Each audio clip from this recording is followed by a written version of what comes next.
Hello and welcome everyone to another Sales Hacker webinar. Appreciate you hanging out with us for the next 45 minutes or an hour. I do want to preface this really quick because I've been having some internet issues this morning. So I am just over here with my fingers crossed, hoping nothing goes wrong. But very excited to have this conversation today. So what we're going to be discussing, the title of this is Powerful Tricks Every Salesperson Should Steal from Marketing. And I get to discuss a lot of topics on Sales Hacker. 2 a week, moderate these with a ton of interesting people, all of which I'm extremely interested in. But this one kind of has this extra degree of passion in it for me. I'm a sales guy at heart, always have been. I've been selling since I was about 18. But over the last, I'd say 3 years, I started just stealing more and more tricks from the marketing organization. And as I did this, my results started really going through the roof. And somewhere along the way, I borrowed so much from the marketing side that I'm not sure where I stand anymore. I don't know if I'm a seller or a marketer. So very excited to have this discussion. And I have quite possibly the best guest that you could to discuss something like this. And so before I introduce my guest, quickly housekeeping. These are all recorded. So we're going to send this out to you within 24 hours. And this will be a Q&A style. So we're going to be having a discussion and we really want you to jump in. If you have any really tactical questions, throw it at us. It's okay. We'll do our best to answer it. But without further ado, I want to introduce my guest. I am joined by Heidi Bullock, the CMO of Engagio. Heidi, welcome. Thank you for having me. Super excited to have this chat with you. And a little more color. So Me CMO too. of Engagio, you were the former VP marketing at Marketo, which anyone who's been in SaaS for more than a year knows of Marketo's, amazing story and amazing rise. And you're also an advisor to some tech companies as well. So you definitely have the right person to be talking with today. And then one thing that I found super interesting that I might get you to kind of clarify is, so you're the CMO of Engagio, but that the sales team actually rolls up to you at Engagio. Is that correct? So the internal sales team does. So for people, we have a sales department that's run by a leader, but I have many people have different acronyms. So SDRs, we call them account development reps, but that does roll into me. So I'm pretty close to thinking about, what is the right things that make that group successful. So then ultimately our sales team can be successful. I got it. Makes sense. Well, that's a good place to start there, because there's a bit of a age-old battle, and I've been in organizations where the BDRs, ADRs, MDRs, XDRs, whatever you want to call them now, roll up to sales, and I've also seen them roll up to marketing. I definitely have an opinion on what I think. I actually like when they roll up to marketing more, but I would love to hear your thought process of why they roll up to marketing at Engagio. Yeah, I mean, I think I'd start by saying for a lot of companies, it's very dependent on who the leaders are that run those teams, right? So Right. I do think there's some marketers that are probably, maybe they don't have a comfort around it, and then you just want success of the business. But I think for me, the reason I like it is because it makes our marketing team really focus and think about the right set of things. I don't think you see our team saying, oh, great, we're creating some MQAs or MQLs, or we went to an event and our job is done. I actually don't think about that much at all. I'm always thinking, what can we do to make sure that their sequences are working? What can we do to make sure that they're successful? And I think it really, rather than just thinking about one particular stage, we're thinking about all the pieces to the very, very end. And that's where I think a lot of marketers could probably do a better job. As an example, it's great to do a thought leadership webinar, but at the end of the day, does your ADR team, do they have the right content? Do they have all the right pieces to really kind of ultimately get the meetings that are going to flip? And so I think by owning that, I spend a lot of time thinking about it and optimizing it. And I think my sales team, again, we're very connected there. And I think that they actually put a lot of input into it as well. It's not like I'm off, doing this on my own, but I really like it. And I think, again, marketing has a lot of the skills to make sure that we're testing things, to make sure that we're putting the right materials in the outreach sequences so they're successful. Yeah, totally. It's like marketing almost, it wants to ensure that the flow of information that they have doesn't stop as soon as like, okay, we got an MQL, that's it. They need to enable the BDR team with everything that they need to be successful, because that's going to then tie to their number. And I would also argue, like, it's the inverse, the flow of information from the front lines of the BDRs and the MDRs who are on the front lines talking to your potential prospects every day can then inform the kind of campaigns that you're running from the marketing side.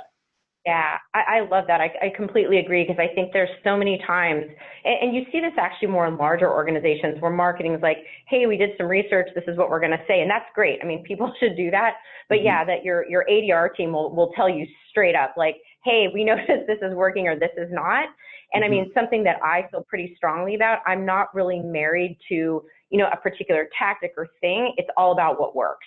And you kind of have to leave, pride at the door. It's like, I've been surprised. I mean, I think one of the things I've learned is sometimes, if things actually sound too marketing, like too much marketing speak, that can actually be off-putting. And I think sometimes like a little imperfection is actually okay. That's actually something I've learned. So you're right about getting information back. Yeah. Yeah, that's an interesting point about the imperfections. People are almost craving that, because we went too far the other way, right? And then everyone's message got too slick, and it was like, why is this Facebook ad now following me? And it like got kind of weird. Right. So now people are craving that imperfection. And I actually did a webinar earlier this week on like video in the process. And one of the leading video guys, the CMO of BombBomb, was saying how he's like, he really encourages his ADR team to, if you say 10 times, it's okay. If you fumble your words, that's okay. Like, use that video, still use it, because they've actually tested and they get a better response rate than someone who like comes off too maybe polished. Yeah, because people want to ultimately buy from people, and they want an experience that feels real. And if everything is like, hey, here's an email with 40 links, that's not normal. You wouldn't send your friend over the weekend like, hey, like, you want to do this, like, here's 40 links. That's weird. Yeah. So I think, again, like, I love your point about it's good information flow back and forth. And I will say this is just another thing, because I often hear from sales leaders about, well, what about their path? And I just want to add this in really quickly. Like, we still have, for our internal sales team, they can absolutely choose a path into sales, and we support them with that. And I work with our sales team on that. And then I think something else we do is make sure that they could also have a path into another area of the company. So it isn't only sales. Sometimes we find people want to go into customer success or other areas, but I often hear that. It's like, well, wait, their career path is in sales, to which I say totally. But we absolutely make sure that happens. Yeah. I think that's super important, and going to become even more important with the next generation coming up. And they've, been used to, in my eyes, almost being more generalists, right? Like, it's actually very impressive. I look at some of the people that are younger than myself, and like these like 12-year-old kids that have YouTube channels, and like, you think of the amount of knowledge and skills that they have to pull that off. Right. And then if we're going to take that person and put them in just a very specialized role and be like, this is it and this is your path, I think we're going to get a lot of pushback. So I think having a lot of different avenues is super, super important, and going to become even more important. Cool. So it definitely lets you attract different types of talent, which is great, right? Yeah, exactly. Yeah, I think there's a lot of talk about, diversity in sales right now. And, the language we're using to find these people and hire these people. And if they know that there is other options, I think you'll get a wider swath of people for sure. Right. So my next question is, so I actually currently roll up to marketing, very involved in sales organizations at Sales Hacker and outreach and things, but I roll up to marketing. So I kind of get to see behind both doors, and not everyone gets to see that, right? You can only see through your own eyes. And my question to you is, what is one thing that you wish sales professionals knew about the marketing organization? Yeah, I think the way I like to think of it is I wish that more salespeople knew that marketing, at the end of the day, really wants the same thing they do. They want the company to grow. They want to see, people crushing their numbers. And I think that there's just different sometimes ways of getting there that people don't always understand. And I'm not going to sit here and say every marketing organization is just amazing and does a perfect job at this either. But I do see most of the people that I speak with on a weekly basis, they really do want the same things. And then I think that there's just pieces in the middle that somehow get lost in translation. And I mean, we'll talk about a lot of these things today, but I think for me, I'm super revenue driven. I own a number. That's how I think. I actually, in my role, because we're in MarTech, I do a lot of selling as well. And I really genuinely think that most marketers, they do want the same thing at the end of the day. Yeah, couldn't agree more. And people want to retire. Yeah, exactly. Right? Everyone we don't want to wants do this forever. A bunch of technology or whatever you're selling, and get acquired or ride off into the sunset, whatever it is, and that's right. Start a I don't know, a surf camp in Costa Rica or something.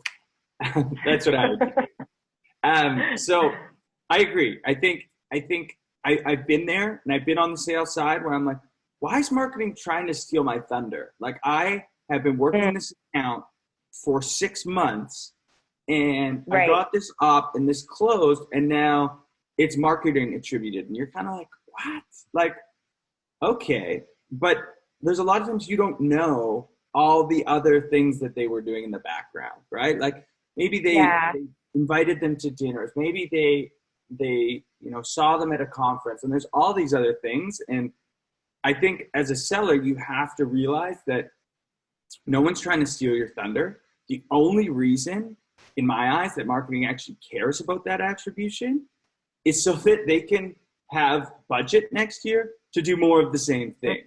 So they're actually trying to just fight for budget that is going to in turn help you. It's not like they're trying to be like, oh, marketing is better than sales. Like, that's not the point.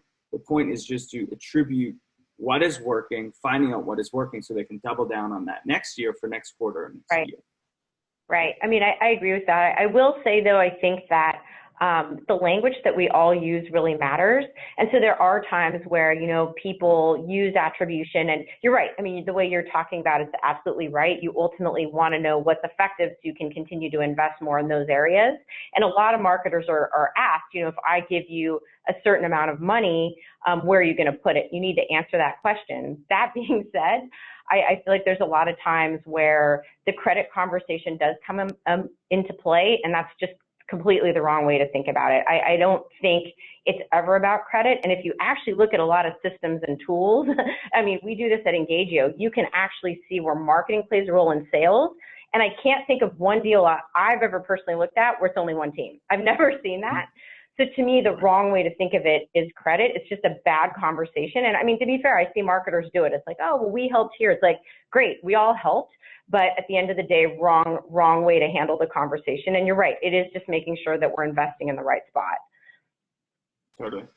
Absolutely. And that's this kind of movement towards, which I'm sure you do extensively at Engagio through everything that you do with ABM, this new distribution model and all these things, which are going to help, I think, alleviate some of those things. It's like, hey, we won this together, and here's where we won it together. Right. Yeah. So let's talk then a little bit about that. There's clearly, there is this disconnect, even in organizations that have amazing alignment.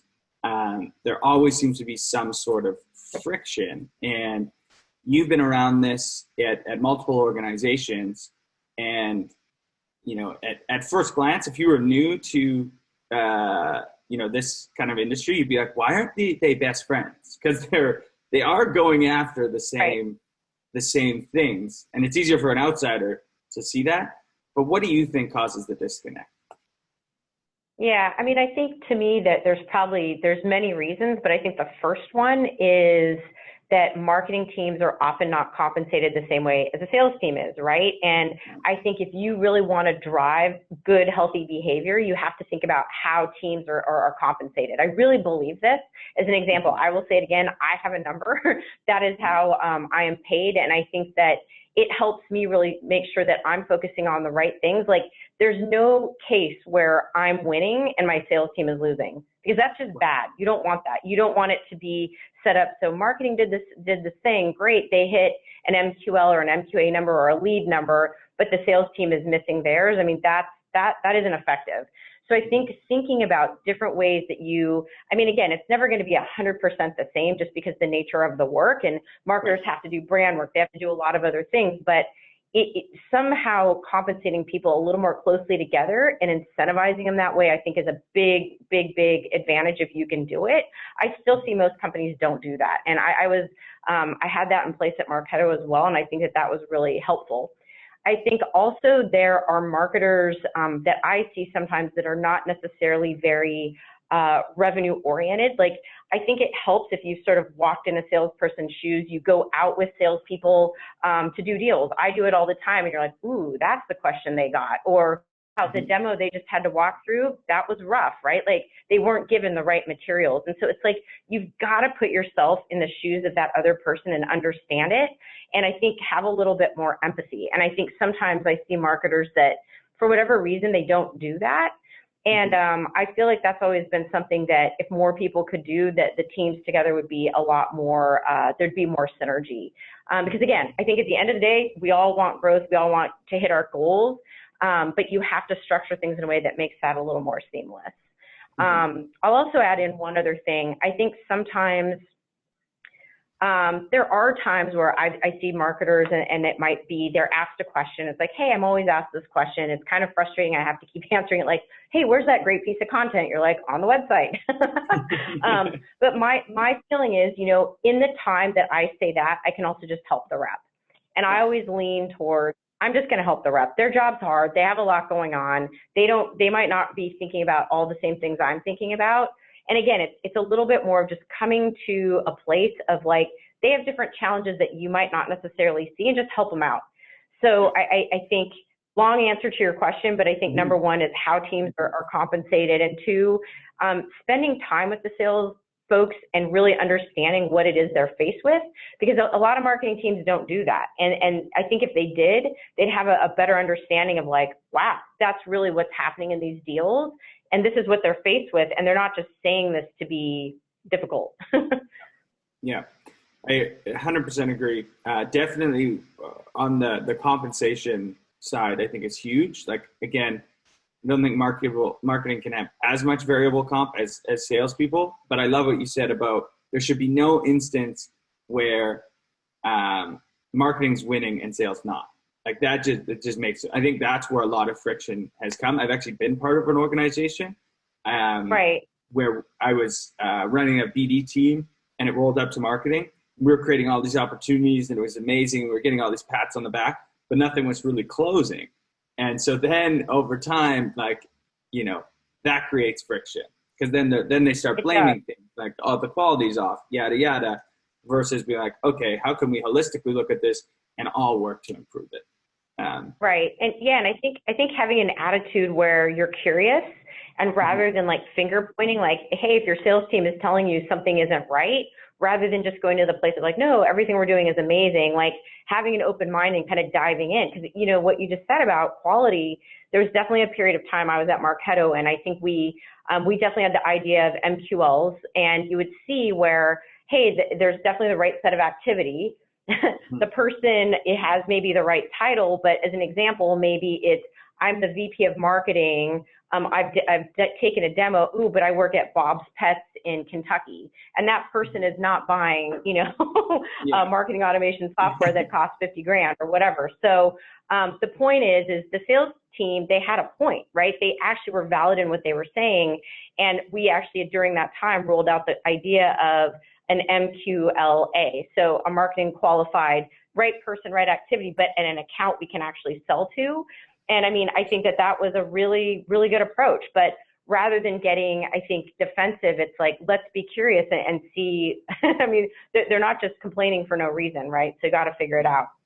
Yeah, absolutely. Wouldn't it be a lovely thought experiment if you could just get the two departments to swap for like a quarter and they had to do each other's roles, as long as it didn't affect revenue? If you could just like hit pause on all your revenue goals, that would be that'd be awesome. There'd be such a newfound like, oh my gosh, I had no idea how much went into closing a deal, or I had no idea how many times you have to revise an ebook and how much goes into it. I think it would be amazing. Okay, so our audience is largely sales professionals. We're Sales Hacker. Yep. So we'll approach this from that side. In your eyes, what can salespeople do to better support this idea of alignment? Like, let's say listening to this and like, hey, I want alignment. I know my marketing team's working hard. What can I do to support marketing? Yeah, I think, I mean, it's a broad question. Again, I see there's so much variability across teams and different companies, but I think as a salesperson, I think I would definitely kind of pair up with a marketing person on that team that I felt like could actually really help me with what I'm trying to get done. And as a salesperson, a lot of what I'm trying to do is use my time to the best of my ability, right? I want to close deals. I don't want to spend time on things that I think are not going to be the best for me. And I think figuring out the right people in marketing that actually make your job easier. I mean, I definitely can think of my time at Marketo. There were a few enterprise reps. They really were successful because they knew where to pull in marketing. They knew where to pull in engineering. They knew how to leverage all the teams in an incredible way, right? Like, hey, we might just need this type of really valuable content for financial services. Can you help with this? Now, again, it can't always just be a one-off, but if it's one of the biggest accounts you're trying to take down, yeah, the answer should be yes. So I think really trying to understand and partner with somebody in marketing that can be your buddy, because honestly, I think if marketing is feeling respected, just like any role, they'll go out of their way to help you. And I think that's something that I've always tried to do is with some reps that have said like, hey, I know you can help me. I know you can do these things. I really try, because not only does it feel good to feel valued and respected, but it's at the end of the day, you just get a better result. But I think another more practical thing, I think, is having some sort of weekly or regular cadence to meet with your marketing team. If you're not doing that, I think it's just not a good thing. You need to have, to me, I sort of respond to aligning because it sort of seems passive. I feel like it should be more ongoing coordination. And I mean, another thing that I like that I try to do is have this idea of a stand-up with my sales team. And again, if you're a bigger company, maybe you have your field marketers do this with your AVPs, but let's go through the accounts that we're trying to take down. How are we doing on those accounts? Is something working? Is it not? Marketing, could you help me here? Oh, sales, you might not even know we did these other things and you might want to call these accounts. We actually use Engagio to do that. We look at engagement, we look at sales touches. And what I like about that process as a stand-up, it's not, oh, marketing sucks or sales isn't doing something. It's like, actually, we both have stuff we need to do, and let's be really thoughtful and proactive about how we take these down. And for us, that's helped us close accounts faster. Yeah. Yeah, I think that's, in my eyes, that's what's bubbled this to the, like, one of the hottest topics right now, this whole, like, alignment piece, which I agree. Alignment, I think we need to move past alignment. Alignment seems like a one and done exercise. It's more like, okay, we're aligned now. Now it's like, that's why I like this idea of like revenue teams and this idea of like revenue ops and revenue teams. Like, okay, we're aligned, now what? Because we can't just constantly try to align. We need to be working together as one single unit. Yeah, and I think that's where people struggle, because I think everybody has like their yearly kickoff and like people bring in like great entertainment and all this stuff. Everyone's like, yay, we're aligned. It's so great. And then I think everyone goes back to the office and it's just like, okay, marketing's like, well, I'm going to do my digital stuff over here. And sales is like, I'm going to go do my thing. And that's why I really think people just need, I mean, that's hopefully a tip from today. Figure out a way that your groups are going to meet regularly and make sure that's a meaningful meeting. And the reason I like looking at accounts and engagement and seeing like kind of where there's actions, it's something that's very actionable for both teams, versus you don't want to meet with your marketing team and they're like, hey, like I ran this digital campaign. Like as a salesperson, you're like, that's cool, but that's not helping me today, right? Yeah. And I see a lot of marketing teams do that. Like we did this webinar and the sales team's like, yeah, cool, but anyway. So what I like about something that is more looking at a list of accounts and where we can both do specific things, it's very meaningful. And I think you can get, again, like you can really move the needle doing that. Totally. Yeah, I would agree. And you almost have to run those meetings like you would run a one-on-one with your boss, right? Like when you sit down with your boss, you're not going, oh, I worked on this and this, and this is what I worked on. It's like, here's what I completed. Here's what moved the needle. It's very succinct, and it's what they would care about. You're not saying, hey, I responded to all my emails today. It's like, good job. Yeah. It's like, good job. Yeah. Yeah. Yeah. I like that. And then I really like your point also on like that starting place of how to support alignment is, don't start with the whole organization. Go find a buddy or two. That's really worked effectively for me. And be like, hey, let's do like a test pilot where it's like we're doing everything together. I'll tell you everything that's going on in the sales world. As long as you're like supporting me, and then once you can prove that together, then it will just naturally kind of be infectious throughout the whole organization. I agree. Yeah. And I mean, I think everybody in their jobs needs help. And I always feel like the best reps, they really think about how can I leverage all the resources? And again, not just marketing too, but how can I kind of bring people in at the right time to make this deal move faster? Or, I mean, I'll give people another thought. Like often you're working a deal, and I'm sure you've seen this happen, and things look good. You leave the meeting that day, everyone's like, it's going to happen.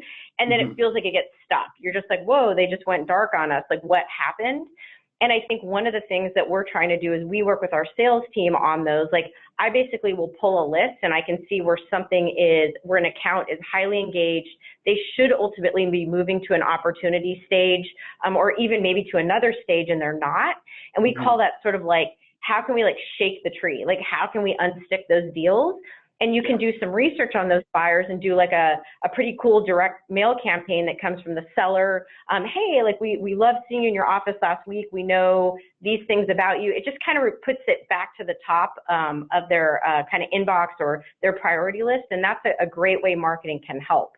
And there's great things. I think marketing is very good too about, leveraging data and helping sales, kind of like, here's a great list of accounts that maybe you haven't been thinking about that we see are engaged, and maybe there's intent data that's surging or something else, and focus there. And I think that more teams should work together that way. Mm-hmm. Absolutely. I definitely agree. And once you have that like buddy too, it's so much easier to go over.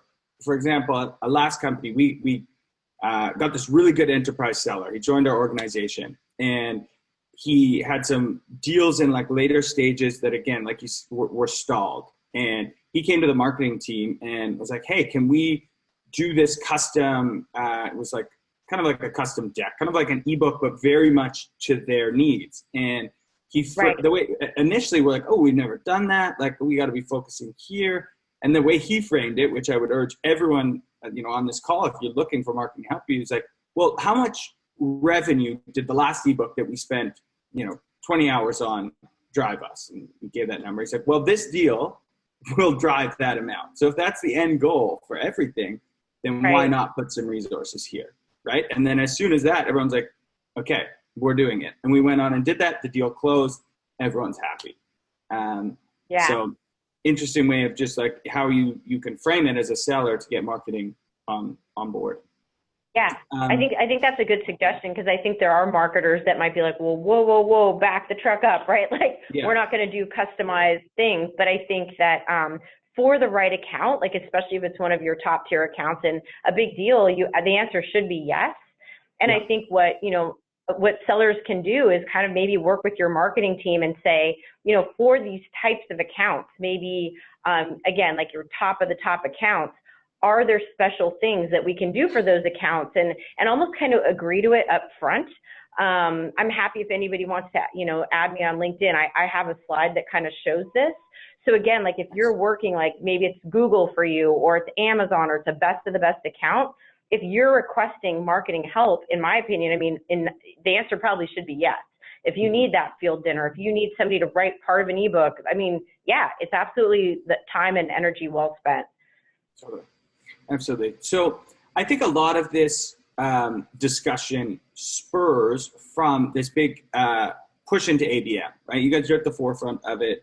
And the reason I say that is because in my eyes, an effective ABM strategy, you have to be aligned, or you have to be acting as one. And obviously Engagio, you guys are the ABM, king, queens, you guys kind of like invented this. So why is alignment so important for an ABM strategy to work effectively?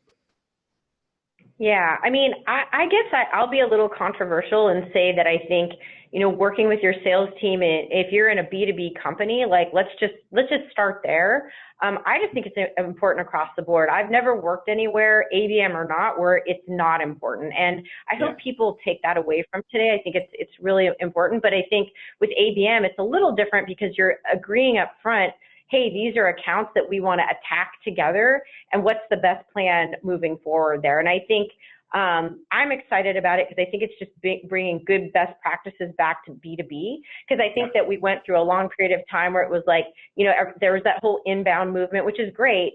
But again, you're not always going to, most B2B companies, you're not going to attract every perfect buyer to your website. Your very executive senior level people, they're not going to a website and downloading an ebook and saying, yeah, I want to buy today.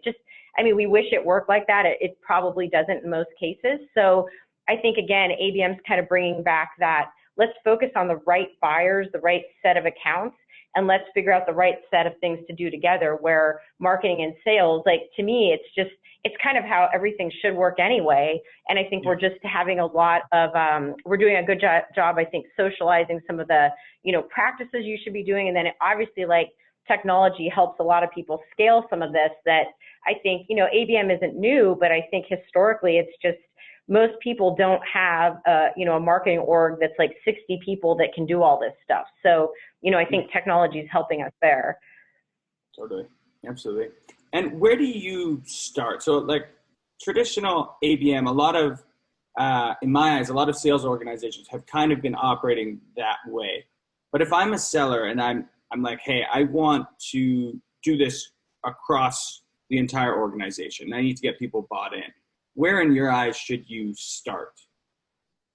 Yeah, I think that I'll give a pretty straightforward, simple answer to this, and you can get into a lot of complexity, but I think it's the thing that marketing can do that's really powerful is really help identify great accounts for sellers to go after. Definitely with their input. I can't stress that enough. It shouldn't be something marketing goes and does in isolation, but there's so much that we can look at now. And in a lot of cases, it's very valuable because we'll see accounts that sometimes sellers were like, wow, I didn't even realize that I should be talking to those people, or that account even had interest. So to me, it's sort of that account selection piece of things. Then it's kind of figuring out all those accounts are not the same. Like to me, a marketer can really help sales prioritize their time. Like going back to my earlier example, Amazon might be a tier 1 account. So let's make sure we have resources and energy and programs focused there. And then maybe we have another account that it's tier 3. These are in the thousands of accounts where, yeah, marketing is going to do some stuff, but we can do that in a more scalable way. So I think that's kind of another thing, is figuring out the tiers and like how we want to make sure that we're approaching that like from a resource standpoint. And then 3, really simply, I think, is let's understand our sales, that kind of meetup that I was talking about. Let's go through all those accounts, whether it's weekly or every 2 weeks, and let's get it done. Let's figure out where marketing should do air cover and run targeted ads and send direct mail, and let's figure out where we see engagement and sales should be calling and trying to get on site with some of these accounts. It's really those 3 things.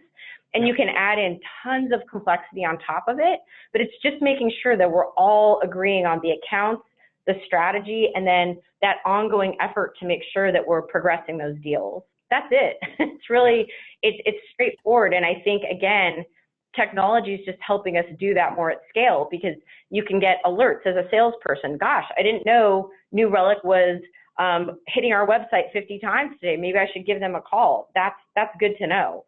Yeah. Yeah. And prioritization is such a huge part of a seller's job every day. I remember that was like probably the number one thing I thought about as an individual contributor was like, where should I be spending my time? And you can lean on marketing with the right technology and the right processes in place to tell you exactly, hey, this is the next best activity that you should be doing, which is kind of the holy grail in my eyes of selling, because then you're only doing the most high impact activities every day. And that's to me where marketing, I think, can really help. I mean, I think that's what we try to do is we do two things. I mean, through Engagio, we send out an email, or folks can go into Salesforce and look at all their accounts and basically get a real sense of like, hey, these are the top accounts where I'm seeing activity today, and people know where to prioritize their time. And then we also independently will send an email from marketing, just, hey, here's all the key things that you should know about this week and what we think could be really helpful. I think another thing we try to do is, like I said, also unearth deals that may have been stuck or that sales might not be aware of. Like, think about this. Maybe you had an account that you were really pursuing, you were doing all this stuff, and they kind of go dark. Maybe you hear they bought a competitive product, something like that. But like, time moves on, right? And how do you know when you should be reaching back out to that account? That's where marketing can help, right? It's like, hey, here's a list today that you might want to be thinking about, and we can together figure out some good strategies to either unstick deals or progress other ones. So I think that's what I feel like the future is more there. It's like, how can marketing really help sellers, again, just with their time? And then we have a lot of great tactics and strategies that can really, our job is to get that buyer's attention, right? And kind of wake them up. Like, why should I be talking to you versus somebody else? Yeah, I agree. Okay, let's go. So I think it's been an amazing conversation on how kind of organizationally this would work and how you can steal some of these things that marketing has been doing, how you can increase alignment to overall help you, build your pipeline, close more deals. I want to get very kind of like tactical with this next one. And I want to talk about what are 3 tricks that marketers use that you think salespeople, like the individual seller, should steal and add to their tool belt? Oh gosh, 3 is going to be hard to come up with, but I'll try. I think the first one that I think about is marketing is always thinking about the kind of the immediate and then also the long-term game. So I always tell people, like in marketing, it's like if you think about 2 parallel tracks, we kind of have little seeds that we're planting early on that we know will be trees at some point, and then we have trees where we're trying to shake the fruit off. And so I think as a seller, it's so tempting to be like, I'm focusing all on the people that are going to buy today or this week. But it's like you still have to be planting those seeds for those deals that are going to be next quarter or 2 quarters from now. So it's work with your marketing team. Like, how can I set up a cool nurture track or a cadence and outreach to kind of just, touch accounts time to time? You don't have to be obnoxious, but they're going to be your buyer at some point. And that's something that marketers think about all the time. So that's number one. And again, like, there's great technology that can help you do this. Like, I mean, obviously, whether you set up cadences or whatever that is, but even if you're somebody that just does something super simple, like on your calendar, you put a date where you're like, I'm going to ping them on LinkedIn. I think that that's a really important one. So that's number 1. Yeah. Number 2, I think figuring out really fast where your best accounts are and spend your time there and be personal and research those accounts. I have seen time and time again when you can actually do a little, like, you listen to somebody's earnings call, you read their annual reports, you follow them on Twitter. The good news is today you can learn a lot about people. Use that information for your outreach so they're not just like, hey, who's this person that's like, do you have time today for a 2-minute call? Said no one ever. No one has time, right? Everyone's too busy. So you've got to break through the noise and be personal and do that research, and that'll help. That's number 2. And number 3, I think, and I see this is what marketers all think about. It's never just one channel. We all communicate. Like, you might be the kind of person, you're going to send me a text if you want to get a hold of me. There's other people that'll email. Some people call. And as a seller, you should be thinking about, probably 3 times 3 ways. I've got to like make sure that I'm reaching at least 3 people in an account. I'm touching them 3 different ways, and I'm keeping that cadence up. It's never good enough to just to say, I sent the email, I'm fine. Marketing, we know that. We know that you're not going to break through. We see on average, a lot of our deals over time, there's over 100 different touches that occur. So I'd say it's those 3 things that you can steal from marketing, and you should. Yeah, totally. Those were awesome. So number 1, set up your own kind of nurture track. Make sure that you're playing the long game, not just as much as you kind of get hammered in your head of, you got to hit this quarter, I've got to hit this quarter, I've got to hit this quarter. Know that it's a long game, and that you will, if you're doing your job right, eventually win over every account, whether it's next quarter or it's 6 years from now. And you have to think like that, which I love. Learning your best account. So doing the research, heavy research up front, because if you're aiming at the wrong targets, you can be doing all the right things and it still won't go your way. So I love that. And then that's going to help you be hyper-personalized.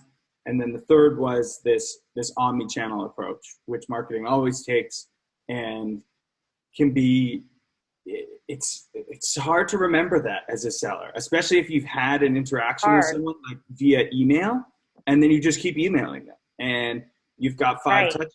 Whereas there's been so many times when I'll send someone like a LinkedIn message or whatever it is, and they'll respond immediately. And they'll be like, oh, I had so much going on, my inbox is a mess. Can't, like, that's exactly. it. Yeah, and that's what I kind of remind sellers is I think, like, I mean, as somebody that's in MarTech, I get sold to a lot. And often I think that people, they reach out to you and they're like, oh, I didn't hear from her. And I think sometimes people sort of give up. And the reality is, I mean, even like you, I think like people are in meetings all day, they're traveling, they're on business trips, and you just, on the off chance that you hit somebody at the right time, that's why you've got to ultimately like see if you can text somebody, like do what you need to do to reach out. But I think you've got to think about different channels. And even if you keep like a little checklist, like, yep, I tried over email, I tried over social. I definitely kind of did all those key things today. And even kind of going back to the point 1, which I know seems kind of, it could feel overwhelming for people that you've got to think of the long game and kind of nurturing people, that maybe what you do is like every Friday morning, you just set aside some time and you're like, yep, I'm just going to touch those accounts that I know they might be 2 quarters from now or even next year. But I'm telling you, like good sellers, they make that connection. And people's budget frees up, things change, you kick out a solution, and then you remember that person that's always been, thoughtful and kind of like checks in at the right time. So I think those are really important things. Totally. Absolutely. And I'll add a few more of my personal own ones of things that I started stealing from. And many of them are kind of in line with those 3. And then we'll get to some Q&A. So if you have any questions, you can get in there now. So one thing that really helped me when I was a seller, I remember we would always almost like overcomplicate messaging. And I remember there was this one time that I looked on our website and how simple the messaging and the wording was, like on our home screen. And it was like 5 words. And then I looked at a lot of the emails and things that we were sending, and they were like, paragraphs explaining. And I remember going through this exercise where I tried to cut down I basically tried to cut down our value proposition to 1-2 sentences every time. We had a few different use cases, but they would always be 1 or 2 sentences. And I saw a really good result from that. And I even took it a step further, and even the language I was using, I did like call recordings and stuff. I was like, okay, let's see if I can cut down 50% of what I'm saying and make it more succinct and concise. And that really helped. The buyers liked it, right? If you can cut it down to 50%, you're saving that person 50% of the time. You can cut an hour-long demo into 30 minutes. And people definitely, in this, fast-paced world, they're looking for quick and succinct messaging. So that was one. Exactly. For me, for sure.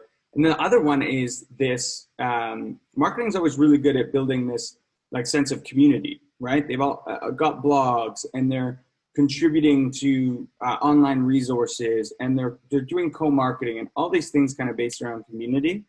And I found it interesting that not very many sellers seek those out on their own, right? Like you can go and have your own voice that's not necessarily your brand's voice in online communities, right? No matter what you sell. If you're selling screwdrivers, there's a screwdriver community out there. If you're selling anything, there will be a community out there. And don't show up and pitch people. You don't want to do that, but you can, Right. over the course of 2 or 3 months, you can add value to that to earn the right, and then just talk about your knowledge of screwdrivers, and then you can earn the right to, if someone comments on one of your things, you can then maybe send them a message and be like, hey, like, thanks for commenting, wondering if you're in the, market for a new screwdriver. And that's another thing that really helped me, and it kind of almost allowed me to build my own brand, right? Marketing always creates brand, but individual sellers can build that brand as well.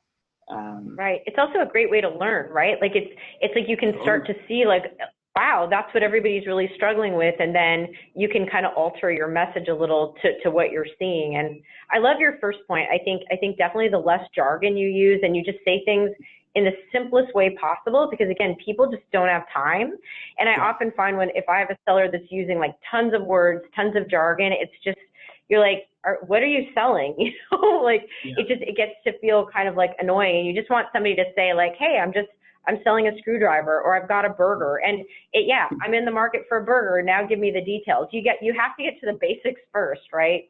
Yeah, totally. I can't even tell how many times when I've been in the buyer position where someone will explain the value prop, and I like to think I'm pretty well versed in technology, and I'll just be like, you're like, what? Okay, so what? I don't know. What do you do? I don't get it. We're an AI, machine learning, alignment, funnel making lead machine. Right. And it's part of a platform, of course. Yeah, exactly. Yeah, so definitely that. And then lastly, another thing that I'm strong about, obviously, marketing is always building, the organization's brand. But again, you can definitely do this on tools like LinkedIn. Start building your own personal brand. Do it tactfully. Don't just share marketing's blogs. Like, do a little bit more than that. Put your own spin on things.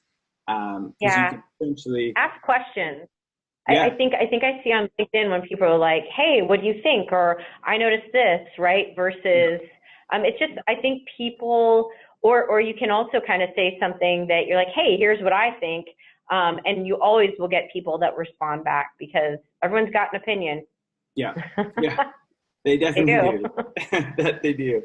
And I look at that when I talk to sellers about like personal branding and things, I think it's honestly, when you really think about it, you're just stealing what marketing does on a macro level and you're doing it in a micro environment. You're just becoming a little inbound engine. And I've seen it work for myself.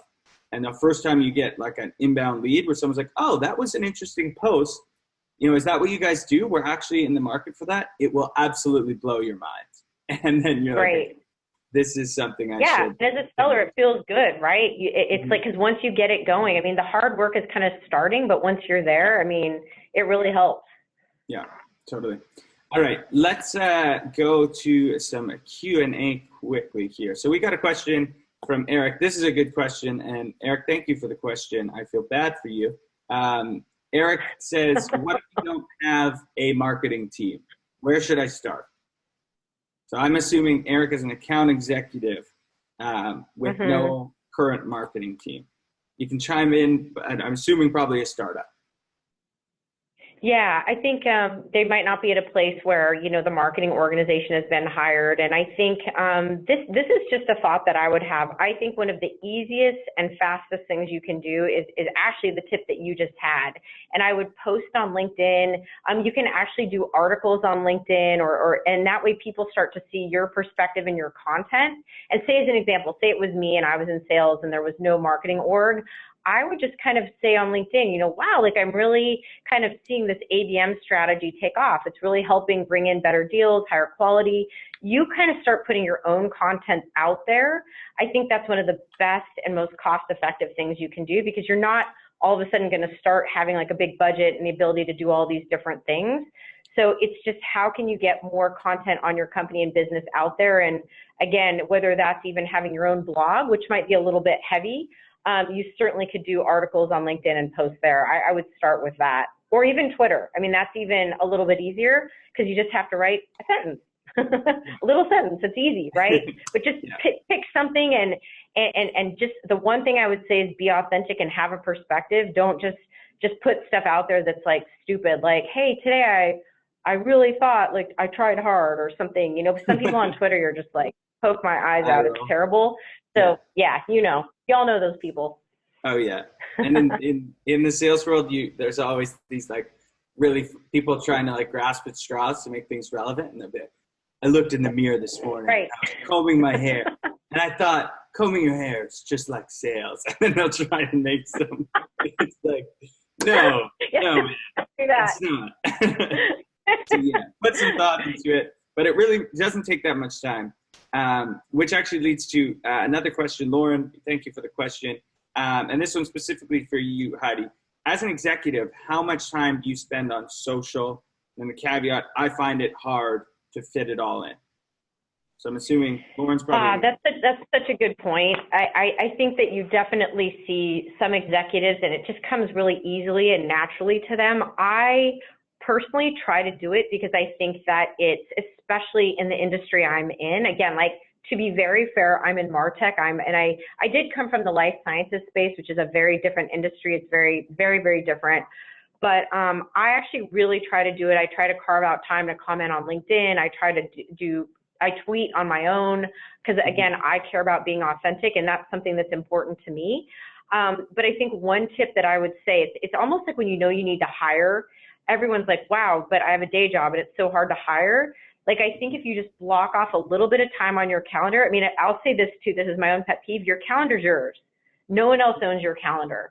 So if you need to hire, if you need to nurture your accounts, if you need to be on social, just block a little time each day. It can be seriously 20 minutes and knock something out. Everybody's got something cool they can say, but if you don't make the time for it, it's not going to happen. I mean, that's what I think. I mean, you always brush your teeth. You don't forget about that. It's important. You do it, right? So things you find important, put it on your calendar. That's awesome. That's great advice. And you know what I actually started doing, and I think that the calendar piece is super important. I actually started doing it anytime a meeting wraps up early. Like if I have that extra like 5 or 10 minutes, right? That's when I'll go and like I'll pull up my phone and like try and do it. And it actually encourages me to get my meetings done faster too, which is an added. Yeah.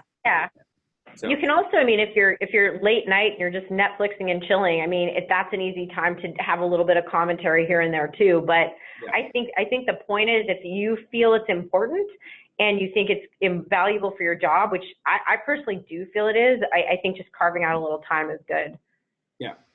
All right, we've got time for one more question, and this is a bit of a vague question. Shavim, thank you for the question. How can we make a marketing campaign that improves customer engagement? So that is a difficult question to tackle, but would love to hear if you had any recent campaigns that had really good customer engagement.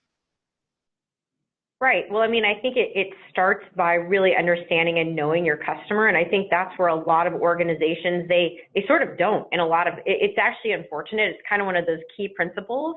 But I think if you know a lot about your customer and what matters to them and where they are, I think you can develop something that is going to be impactful. And to me, the best way to drive engagement is provide something of value to your customer. And I'll give you an example. Like we at Engage You have created our clear and complete guides. At Marketo, we did the definitive guides. There's not stuff in there about the product. It's very much like, look, we talk to a lot of companies. We see this as what works, and it can be in the form of content. It could be a webinar. I'm on webinars a lot. I very rarely talk about the product. I talk about what I've seen work, and I'm like, I hope people learn from my mistakes, but at the highest level, it's got to provide value for your buyer. And again, there's different ways you can do that. Even if it's an event, if you have somebody that's speaking, maybe say you're in the financial services, I don't know the industry this person's in, but you bring in somebody that people really respect and they want to hear from, like, you know, like sales hacker, like everyone's like, we want to hear from sales hacker if we're in sales. It's like you bring them in, you teach people, you help them learn. That will drive up engagement, but it's got to be something that the buyer, they have a problem and you're helping them address that. That's the simplest way I can answer that. Yeah, I love that answer. And to me, I hear like almost build this sense of community that's not around just your product and your service. Like get an opportunity for knowledge sharing to happen that they couldn't get anywhere else, whether it's your own knowledge sharing or mixing them with, you know, other thought leaders in the industry. Yeah. Yeah. And webinars are cheap. I mean, doing some of this stuff, it doesn't have to cost a lot of money. And it's just like, look, like we all realize, as an example, sales is struggling with these things. We brought in, you know, sales hacker, and they're going to talk about these 10 tips. I mean, that is key. And then I'll also just say, in marketing, you also have to promote things, right? Like you can have the best thing in the world, and if no one knows about it, meh, right? So you also have to make sure that whatever you do, the marketing team's getting it out there. Yeah, totally. All right, I'm gonna fit one more question in there because I have you for 4 more minutes. All right, so this one's again. Thank you for the questions. These are some difficult ones, Aaron. Yeah, these are good. Keith, yeah, they're great questions. Keith has one more on the sales side of the house. How do you motivate a sales team to maximize sales without a strong commission or bonus structure in place? Yeah, that's a tough one. I mean, I think that what you could maybe do, and it sounds like maybe budget could be an issue. I think maybe there's other things. You have to go back to like human psychology and what motivates people. Maybe it's something where, hey, we can't give you this huge structure now, but if we can hit these goals, we'll all get this money in September. Or say you can't even do that. You could say, you know what, we get it. This is tough, but we're going to make sure that we give them a different type of opportunity for learning that maybe they care about, right? So I just try to hone in on what are the levers that you have. And in most cases, most of us like money. I like money. That motivates me. But I think, right, high five, virtual. But if it's not, right, if it's not cash and you can't do something, maybe it's an experience. Maybe it's like, hey, if we all hit this goal, I'm going to take everybody out and we're going to do this amazing barbecue at my house. I don't know. It's got to be something. Or I'm going to bring in this speaker that you guys all care about so we can all learn. That you've got to hone in on what it is that team is also going to care about and do that. Or give people opportunities that they otherwise might not have. Because again, if you don't have the dollars, you've got to be creative and think of some other things. Yeah, I would agree with everything there. Yeah, I think you got to break down the different levers. And I would also be cognizant of the people you're hiring. Like if you're not in a position where you can give big, you know, commissions or bonuses, well, maybe you should ask that up front. Like what's really important to you? Like, are you money driven? Are you more, you know, career growth focused? Do you like just a strong, healthy, supportive environment? Some people love, you know, peer-to-peer recognition is another big one. Like what can you do to these people to maybe elevate them in front of their peers? Can be as simple as, you know, setting up not an employee of the month, but that in that kind of thread, right? Like, you know, this person went out and killed it this month and recognize them with something. Right. Yeah, recognition is great. That's a super ad. I think that there's a lot of fun. Maybe there's like a fun thing you could put on somebody's desk and make sure that they get lots of notoriety internally. I think that's great. Yeah, absolutely. Awesome. Well, Heidi, thank you so much for hanging out with me the last hour. We're 1 minute away, so we did good job on timing, and I could talk to you all day. It's been me too. It's been fun. A lot of fun. Yeah, and everyone who joined us, thank you so much for the awesome engagement. And Heidi, we'll have to definitely have you back sometime soon because that was a lot of fun. I'd love it. Awesome. Sounds good. Have Thanks, a great everyone. week, everyone. Take care.